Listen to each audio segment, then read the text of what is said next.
Hello you guys over at the TheSnDElite, my name is Chris, or HypoChriSy, and I put the D in S&D, and welcome to an episode of Search and Destroy Tactic Talk, a series where I take yours and my Search and Destroy gameplay and analyse the good and bad decisions that were made within that game. It's a series that I've been continuing on my channel for some time now, and I thought I'd introduce all of you guys at the TheSnDElite to it.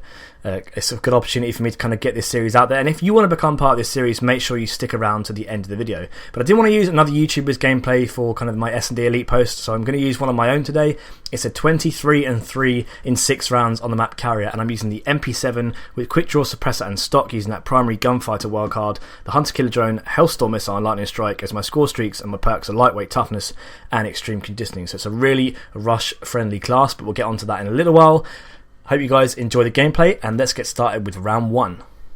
Okay, so the first thing I want to touch on is that I'm using an SMG, which isn't the obvious choice for this map. But the MP7 is really powerful, and I'm using it with a silencer, which allows me to stay off the radar when I'm kind of shooting people on these more kind of open, large area kind of maps. And it allows me to kind of rush effectively using lightweight and extreme conditioning. So this is the marksman rush. I call it that because he was the first person I saw use it, and it's super aggressive. I normally stun there, but I don't have one in this class. But you can just see how easily I can get the jump on a sniper, because normally those snipers are posted up on the ramp and they're looking across mid. They're not really focusing on that A bomb site or me coming along that from that ledge. So it's also a really effective way for me to get behind the enemy. As you can see here, I pick off a sniper who's camping. He's not watching me whatsoever. He's looking at middle map. And now I can kind of get into their kind of spawn area, their kind of obvious choke point from where they spawn, and I see that the bomb's down to the left of me. So I just want to sit around here, take stock for a minute, and just to see if anyone's going to push me, because they know that I've killed the sniper on the plane. So now, because the bomb's in this area, I know that I can move around this area and try and pick off anyone that's approaching it. So you just see me here, kind of approaching these stairs, using the barrels as a head glitch, as cover. What I don't want to do is post up on a long line of sight, because I've got a silent submachine gun, so that wouldn't be a great and obvious choice for me. So I want to kind of keep the engagements close. This is why I'm kind of frantically darting about from kind of doorway through areas. Like, I'm just basically keeping the engagement to my advantage and trying to stay kind of mobile all the time. So I back into this corner briefly just to see if anyone's going to drop down, because this is quite an obvious area. Someone might come down from the steps above me, or just drop down from the railing where I'm looking now.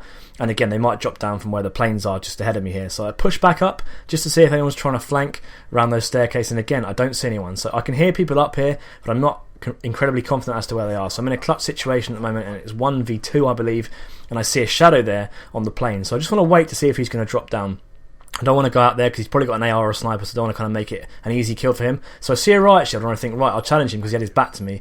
He leads as a distraction. I kill this sniper, but it allows me to get tomahawked from above, which is my only mistake in that round, where it cost me a death. So unfortunately the clutch situation didn't come off, and in Search and Destroy, where you're 1v2, you want to try and stop them from planting the bomb, because that gives them the advantage, but again you're in 2 minds because you want to preserve your position. So I take a similar route again, but I cut forward before the ramp this time, and again just push straight into their spawn, and again kill 2 people who are camping facing the opposite way. And that just shows how easy it is to flank with an SMG on this map. If you can get behind them using the correct perks, it's so advantageous to killing people when they least expect it, and that's what kind of rushing and Search and Destroy is all about. So I chase this guy down, don't see him downstairs, and then I get a riot shielder up here, and using stock to my advantage is really important. I don't normally use stock on SMGs, but when you're playing a map like Carrier, where you often come up against riot shielders and snipers, using stock to kind of strafe around your enemies is so important, which is why I selected it for this gameplay and why it worked in that close situation. So you just see me here looking at the bomb site, defending kind of this area again like the first round, and just kind of waiting it out, and we managed to secure the round win there. So moving into round 3, and you'll see me take again a similar route to the first 2 rounds. I wouldn't normally recommend this because you don't want to run the kind of the same routes repeatedly. And this is why I'm a little bit more hesitant on this push, but again I still kind of drive towards this ramp, and I managed to kill this sniper who wasn't watching his right flank, probably because he was aiming down his hard scope. So again, fairly easy to kill snipers here. See a dot on my UAV and managed to kind of get a jump shot 180 kill on this guy. He was sniping again, so if you hear a shot behind you sniping, it's always quite good to jump shot, because they're normally aiming down their scope, and it's going to make it a lot more difficult for them to hit you if you kind of jump and move around when you try and kill them. So pushing down towards the B bomb now, because of previous rounds that's what they've kind of favoured to plant the bomb. So we want to lock this down as a teammate. I hear some gunfire going off in the corridor, and I use kind of MP7 to its advantage, help my teammate out, and unfortunately I get killed here by a guy camping in the corner with his sniper rifle. I didn't really have a chance there, unfortunately. Okay, so switching up onto offense now, and what I would normally do is I'd push straight down past the B bomb, past the Harrier jet, and I'd climb up on that railing and kind of flank all the snipers that are coming across middle map from their spawn. But instead, because I've got streets, I decided to get myself into a safe area and immediately call in my Hellstorm because, two reasons. A, it's going to guarantee me some kills, and B, it allows me to kind of shout out where the enemy team are pushing to all my teammates to help them as well. And if you're playing in a team, that's a really kind of advantageous thing about having score streaks that come from the air. So I killed that sniper who was trying to juke me in and out the doorway. He was obviously rubbish, which made it a lot easier for me to kill him. Now what I want to do is just make sure that the B-bomb site is safe for me to plant. So I'll run down here to make sure there's no one kind of camping in the room above, and I'll just check all these kind of little nooks and kind of ledges to make sure that no one's watching the B-bomb site, because the last thing I want to do is get killed whilst I'm planting the bomb at B, because if I leave the bomb there, it allows the enemy team to defend it a lot easier because they can just watch it and wait for any teammates to come and pick it up and plant it. So I drop another guy at B and I think to myself, right, I've killed a few guys at B now, they're going to expect me there, they're going to expect me to plant there, so what I'm going to do is just push round to the A-bomb site. The good thing for me is I hear a guy shooting in the middle of the map, so instead of planting the bomb I just managed to get a nice free kill on this guy who was aiming at my teammate. It's always nice to get a free kill in the final kill cam. So anyway, things are looking good at the moment with 3-1 up, and we got another offensive round. I've got the bomb and I'm close to my lightning strike. So here's the push that I was talking about in the last round, where you're kind of pushing towards past the carrier site, past the B-bomb. I'm just going to go up these stairs and I'm going to use this flank to my advantage. You'll see here, this is where everyone pushes from their spawn. You see all the snipers, they will come from their spawn, cross the middle map, and they will just hang around in this area. So if you're using lightweight extreme conditioning and a silencer, they have no idea you're coming. It's so easy and so effective to do. I definitely recommend you try out that rush route if you haven't already. So I push my way across the A-bomb site because what that actual flank allows me to do, it gives me two options. It allows me to go back to B and plant, but it also allows me to kind of flank and plant at A if I want to. Unfortunately, all my teammates go down, which leaves me in a 1v3 clutch, and I have no idea where the opposition are at this point. So one guy decides to get a little bit cocky and decides to try and shoot me in the back, so I know he's out at A, so I decide to cook a nade and try to throw it out in the doorway in case he's like kind of defusing the bomb, and now what I do is I flank him as he's hurt.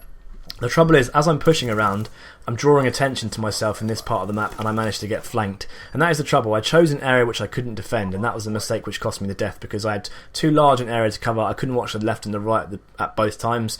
So unfortunately, I drew attention to myself, and I was able to be killed fairly easily. So again, as I think round 2, I chuck a nade over middle map to try and kill any snipers and get to a safe area to call in my streaks. This time, getting a 2-piece with the Hellstorm, which obviously sets my team up great for this kind of round.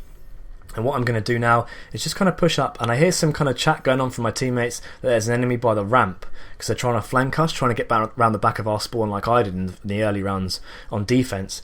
So again, what I do is I think, right, I need to decide what bomb I'm going to plant out here. So I'm kind of moving in and out, just kind of deciding, seeing if there's any activity going on. I'm going to push down towards the B-bomb site. Fortunately, the MP7 does me justice here because I so nearly died to that guy, and that's where the MP7 is really strong in those kind of those tight situations with a silencer. It's still really powerful. The hip fire is great and it still kills so quick. So pick off a riot shielder after getting him called out by a teammate, and now I need to make up my mind as to where I'm going to plant this bomb. So I'm kind of cutting around and I'm just kind of peeking here to see if anyone's moving around at the A-bomb site. When you're kind of left in these situations, what you want to try and do is just catch an enemy when he's trying to cross the map or move. You don't want to kind of plant too early, and you don't want to kind of shoot at kind of sites that you can't see or you're not confident in hitting, so you need to kind of make a decision and kind of wait your time to plant the bomb. So what I do here is I plant down at A because I understand that no one's around this area and it's kind of a safe time to do so. So after kind of frantically checking the bomb site to make sure it's safe, I get the bomb down. And now this is what I don't like when I watch this back. I don't know why I'm here in this position. It's really kind of risky. I'm leaving the bomb exposed. So I kind of rapidly kind of head back just to kind of make sure that no one's going to come and defuse it. I am aware that, you know, the team can't win even if they do get this round, so I pick off a guy who's trying to flank me. And now I'm just like, right, where is this last guy? So I decide to stay in this doorway using it as cover, and I see a sniper trying to flank around these barrels. He obviously thought I was still there after getting that final kill before. And I managed to get the final kill cam, clutching out a 23-3, my highest scoring gameplay to date. So I hope you guys enjoyed the gameplay. Like I said, this series has been something that's been going on my channel for a very long time now. It's really successful and I really enjoy making them, and they do take some work. So if you enjoyed the video, please do drop me a like. It really helped me out. And if you want to become part of Search and Destroy Tactic Talk, then read the description in the comments below and make sure you comment and let me know if you want to become part of this, because I love to meet new Search and Destroy YouTubers, and I love to feature your content, and I will fully credit your channel and your gameplay. It's just a great way of doing a little bit of cross promotion in this community as well. So make sure you subscribe to my channel. I'm really close to 500, so if you could help me hit that milestone, that would be great. And make sure you subscribe to the TheSnDElite channel for some more beast Search and Destroy content, including a 30-1 from Hurricane Esco yesterday. What a fantastic gameplay that was. But yeah, I hope you guys enjoyed the video, and I will see you next time. Bye.